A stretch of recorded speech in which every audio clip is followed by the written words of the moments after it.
Freeze in your tracks, night owls. I'm Moradin Dread, and tonight, I'm dragging you into the shadows with 4 chilling tales from night shift workers, real stories of blood-soaked specters, eerie encounters, and a ghostly bus rider. Smash that subscribe button and ring the bell. For new scares every week, don't miss out. Like and share if you're brave enough. And let's dive into the midnight madness right now. Alright, let's kick this off with a story sent in by a listener named Julia. She's 26 and works a graveyard shift at a gas station on the edge of a quiet little townlet. Let's just say it is somewhere remote. I'd prefer you not mention the name of the place because it's pretty well known. It's a relatively peaceful spot, even during the early morning hours. We get lots of truck drivers, some traveling couples, and every now and then, really rarely, drunks coming back from parties. But nothing that strays too far from the norm. Well, until that night, at least. It was a Friday, and I was covering the overnight shift for a coworker who had gotten sick. It was bitterly cold, and almost no cars were passing by. Around 1:30 in the morning, I was inside the convenience store with Peter, who was the gas attendant, and also with Marcos, who's the station security guard. We were chatting about nonsense, trying to shake off the sleep, until we heard a noise from outside, like someone running barefoot on the wet ground. And before we could react, the store door flew open, like with full force. And a woman rushed in, screaming for help, begging for assistance, Help me, please. She must have been around her 30s or so. I still remember today, she was thin, with long hair, and it was really messy. But the most shocking thing was her condition. Her clothes were completely blood-soaked, like there was blood on her face, her arms, her legs, and she was trembling like she was fleeing from something horrible. And I froze.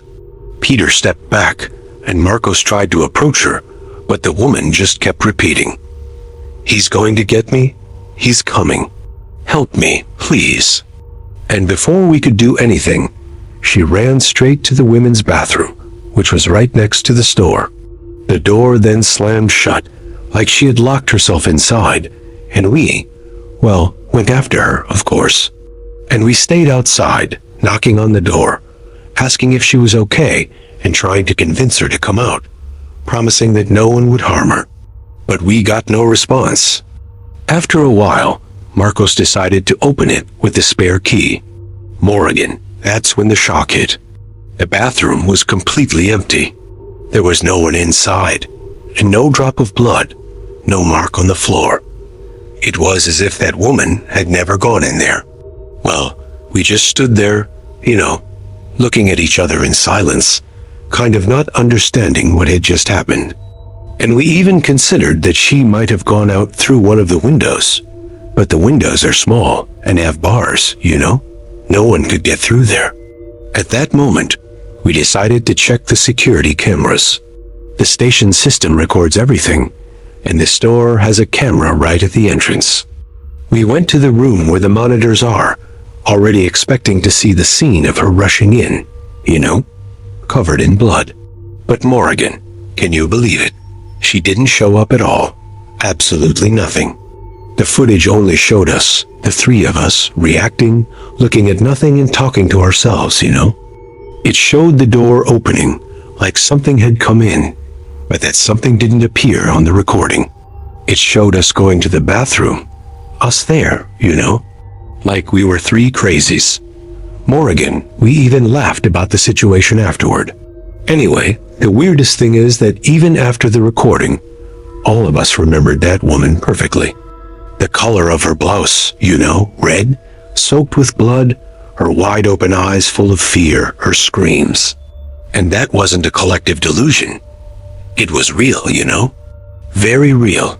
The following week, Peter decided to look into local stories and uncovered something sinister. According to him, in the year 2009, a woman was stabbed to death by an abusive ex-husband on a road nearby.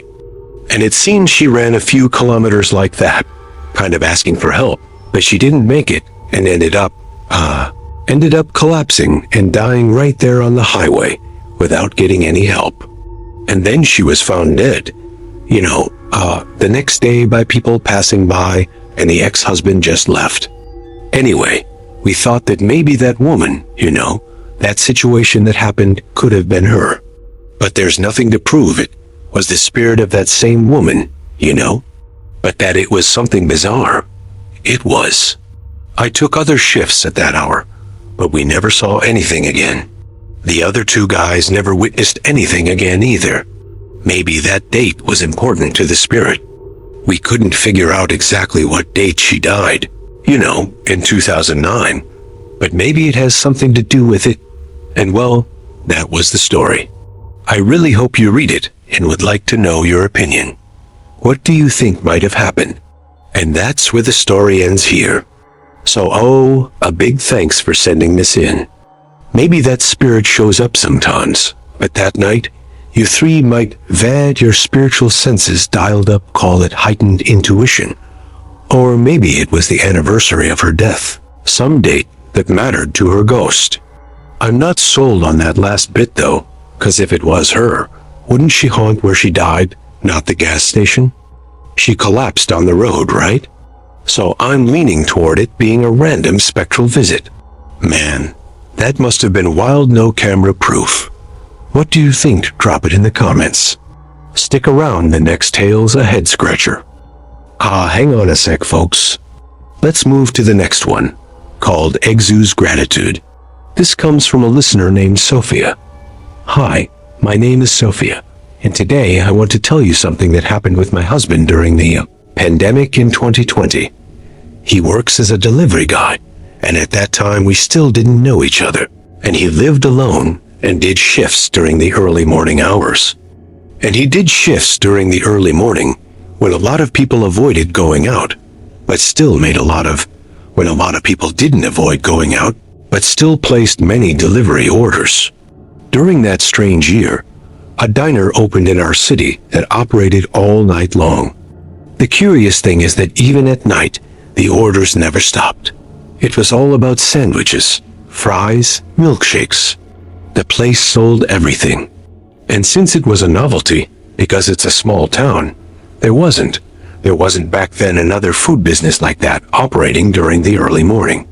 And since it was at night, the owners decided to accept only Pix to avoid any issues, No cash or card machines, and also no refunds if the customer fell asleep or didn't answer. Keep that information in mind.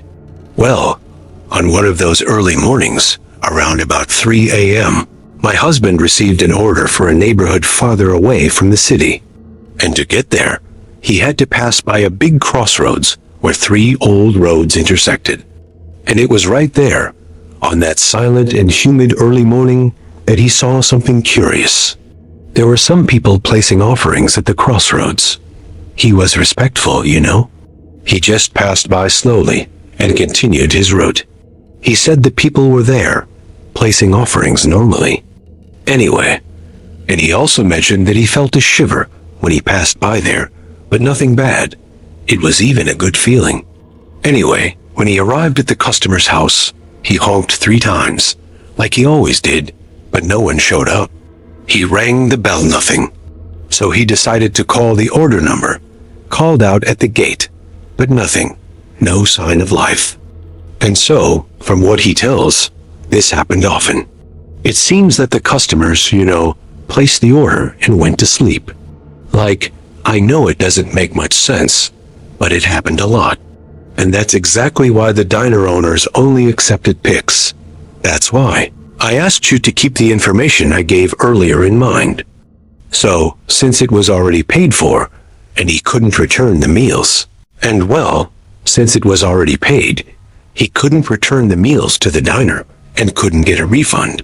And he couldn't return the meals because that would be the last order of the night, since he always finished around 3:30 when another delivery guy would take over the shift. And from there, he would head home.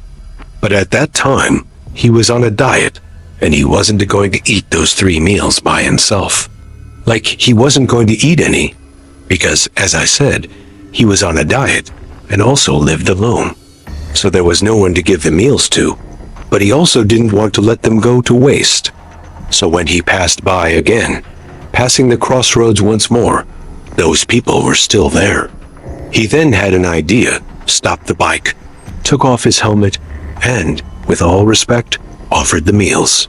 He explained the situation, said the meals were good quality, that they were properly packaged, and explained, what had happened, and that he thought it was better to donate them than to waste them. And strangely, Morrigan, there were 3 people. Anyway, I don't know if it's a coincidence or not, but that's what happened.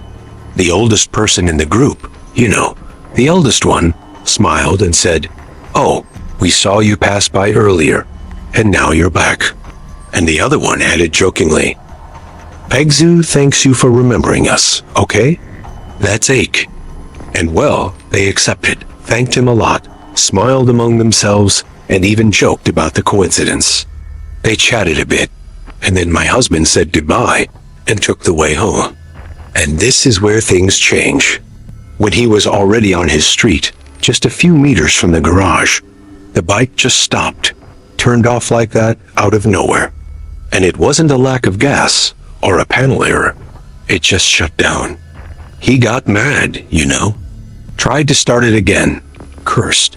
But since he was so close, he decided, to get off the bike and push it to the house, and said he would check that situation the next day with more calm. And it was that simple decision that saved his life. Seconds later, when he started pushing the bike, a car out of control came out from the middle of the street and hit the house gate at full speed. The same gate he would have opened if the bike had been working normally. It was a huge crash. The neighbors came out scared, and the car was destroyed. The driver was a drunk guy who had fallen asleep at the wheel. He stumbled out, all bloodied, but miraculously alive. At that moment, my husband froze. His whole body got goosebumps, and the only thing he could think was that this was a great deliverance. And right at that moment, well, I don't know from where, but a very strong smell of cigarette appeared. And there he had no doubt. Some entity protected him at that moment. And to this day, he connects that deliverance to the meals he gave to those 3 people who were at the crossroads. At that time, I didn't know him, but after we were getting to know each other better, he told me this story and told it with a sparkle in his eyes. And to this day, he remembers that. He remembers that deliverance with a lot of affection. We aren't part of any African matrix religion, but we respect it a lot, especially my husband, because of the deliverance he had. Well, that was the story. I really hope you read it, and that you and your subscribers enjoy this story. A big kiss, a kiss, okay? Big thanks to you and your husband for sharing, Sophia.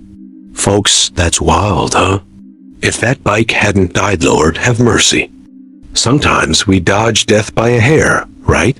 Maybe he wouldn't have died, but something bad would have happened while he fumbled with the garage. No doubt, that was a huge save. What do you think? Drop your take below. Stick around, the next one's a real energy drainer. Let's move to the next one, and I think this might be the last of today's collection, called Room 17. Hello, and to everyone watching the channel. My name is Beatrice. I'm 33 years old now, and until last year, I worked as a room attendant in a mid-sized hotel in the metropolitan area of a major metro region. I worked inside, not at the reception. My job was to deliver orders, to the rooms, restock the minibar, help with cleaning, or help with cleaning when requested. It was all pretty routine, despite the unusual situations this kind of place provides. I worked the night shift from 10 p.m. to 6 a.m., and even with the tiredness, I liked the job. The environment was quiet, and the team was small and respectful. But what happened on a Wednesday early morning completely changed my life and my way of seeing the spiritual world. And since then, I can't pass near that place without feeling a tightness in my chest. It was around 3 a.m. I was sitting in the break room having a coffee when the intercom rang. It was room 17 requesting room service. I found it a bit strange, because I was almost certain that night, according to the reception's log, room 17 was unoccupied, awaiting cleaning, since the last couple had checked out around midnight. But since it wasn't my job to check the records, it was just to attend to the requests. I thought there might be some mistake. So I grabbed the tray with what was requested, which was a soda and 2 glasses, and went there. I knocked on the door, and keep in mind that I heard a woman's voice on the intercom asking for the soda, the 2 glasses, meaning there was someone inside. But when I knocked on the door, no one answered, but the balcony light was on. I knocked again, then the door opened by itself. My first instinct was to turn back, but something pushed me inside. Not physically, but psychologically. You know when something attracts you without explanation? That's what happened, like a silent call. Inside, the lighting was low, the air conditioning was on, and the room smelled like wilted flowers mixed with something I can't explain. And then I saw her. There was a woman sitting on the edge of the bed with long hair covering her face, and she was crying softly. She was half naked, only with a thin sheet wrapped around her body. I thought maybe someone had entered without going through reception, or that it was a confused guest. So I asked, I approached slowly and asked, "Miss, are you okay?" And that's when she lifted her face and looked me straight in the eyes. And I swear by everything that is most sacred, her eyes were way too deep, like there was no bottom, like she was looking inside me. And before I could react, she pushed me with an absurd force, making me fall on my back on the bed. And the feeling I had was like fainting, but not like a normal faint. It was like falling into a lucid dream, a space between the real and the unreal. I was in the same room, exactly the same, but with a different atmosphere. The walls seemed to breathe, the lights pulsed like candles, and she was there. But now she was smiling. A smile that mixed desire, pain, and madness. She came closer, started touching my body, and strangely, I couldn't react. But at the same time, I felt everything with an inexplicable intensity. It was like my energy was being drained with every touch, a dark pleasure mixed with fear. I looked around for some logic, for some way out, and I saw my phone fallen on the floor of the room. I grabbed it, trembling, and tried to check the time. And that moment seemed to last an eternity, but when I saw the clock, only 10 minutes had passed. At that very moment, the woman simply vanished like smoke. The room became dark, silent, and I, suddenly, woke up lying on the bed alone. The soda was still on the tray, which was on the floor too. I was sweating cold, my heart racing, and my mouth dry, and my limbs trembling. I got up staggering and left the room as best I could. No one saw anything. No one heard anything. I went straight to the staff bathroom and started vomiting. I felt exhausted, like I had run kilometers. And the next day, from there I went to a hospital, got medicated, and the next day I was weak, with a fever and a lot of body pain. I had to go to the hospital again, but they did a blood test and nothing specific came up. The doctor said it could be some kind of virus or some emotional stress. But I knew that wasn't stress, that woman somehow drained something from me. Well, after 1 or 2 days I started to get better. It was like my vitality was returning to normal. But I got really traumatized and couldn't continue in that job, and that's when I quit. Today, I work in a different sector. I decided to keep working in motels because I got really scared. I'm absolutely certain that what was in that room was the result of the energy of what happened there when a couple stayed or when several people, because it was pretty common to have this kind of parties in the motel rooms. Anyway, that was the story. I really hope you read it and that you like it. Oh, a big kiss, okay? Thank you so much. Probably an incubus or succubus, right? Feeding off that wild energy. But what's wild is her calling on the intercom. You heard a woman's voice. The room was one way when she showed, then dark when she left.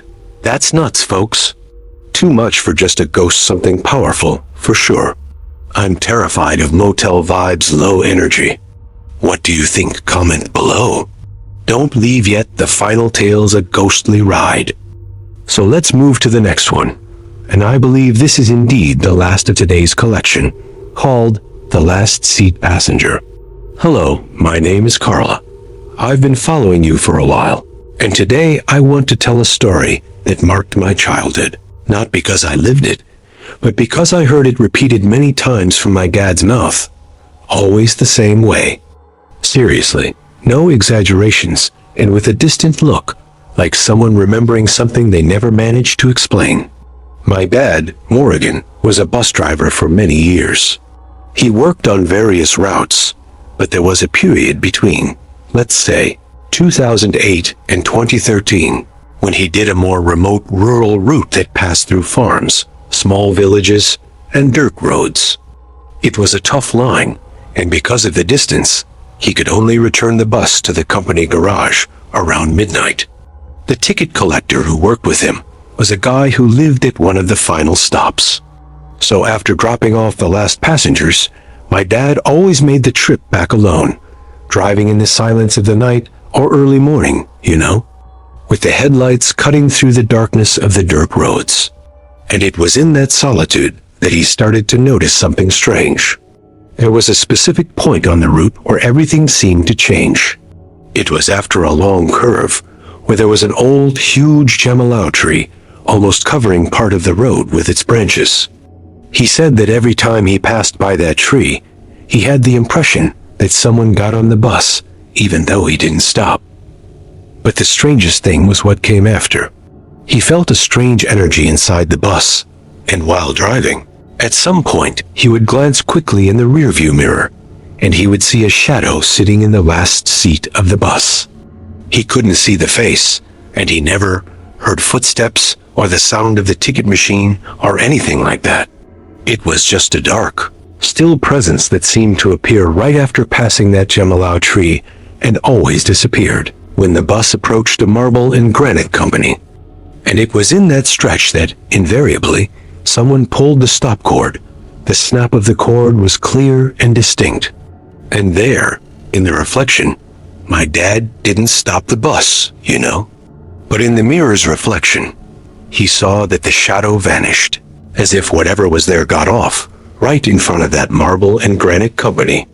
Anyway, the curious thing is that this didn't happen every night, but with some regularity, at least once a week, according to him. And in the 5 years that he did that route, he saw that figure, heard the cord, and felt that presence behind him. And one detail, he could only see it if he looked in the rearview mirror. When he turned his neck to look with his own eyes, the presence disappeared, and unbelievably, he was never scared. He would tell me, "Daughter, there are things that aren't meant to be understood, and there are souls out there that just want to follow their path. As long as they don't bother, we respect them." Well, time passed, and my dad was transferred to another route and never saw any shadow again. But he still remembers to this day the passenger of the Jamalau, which is how he usually calls it. I remember he told me this story when I was old enough to understand, and this story marked me a lot.